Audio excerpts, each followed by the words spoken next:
આ તરફ આગાહીને પગલે દાહોદનું જિલ્લા વહીવટી તંત્ર પણ સજ્જ છે અને સાવચેતી રાખવામાં આવી રહી છે। તમામ શૈક્ષણિક સંસ્થાઓમાં 2 દિવસની રજા જાહેર થઈ ગઈ છે। જિલ્લામાં એનડીઆરએફ અને એસડીઆરએફની ટીમો તૈનાત થઈ કોઈપણ પરિસ્થિતિને પહોંચી વળવા તંત્રએ તૈયારી કરી છે।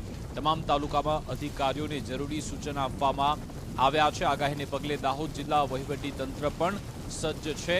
આગાહીને પગલે દાહોદ જિલ્લા વહીવટીતંત્ર અત્યારે એક્શન મોડમાં। શૈક્ષણિક સંસ્થાઓમાં 2 દિવસની રજા, એનડીઆરએફ એસડીઆરએફની ટીમ પણ તૈનાત।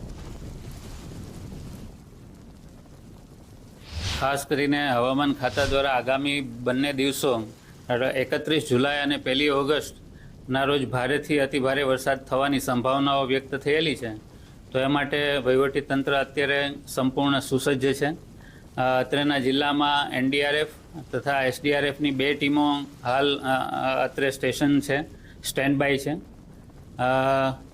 બીજા અન્ય બાબતોમાં અત્યારે શૈક્ષણિક બાળકોની સુરક્ષાને ધ્યાનમાં લઈને તમામ શૈક્ષણિક સંસ્થાઓ છે એમાં બંને દિવસો રજા જાહેર કરી દેવામાં આવેલી છે।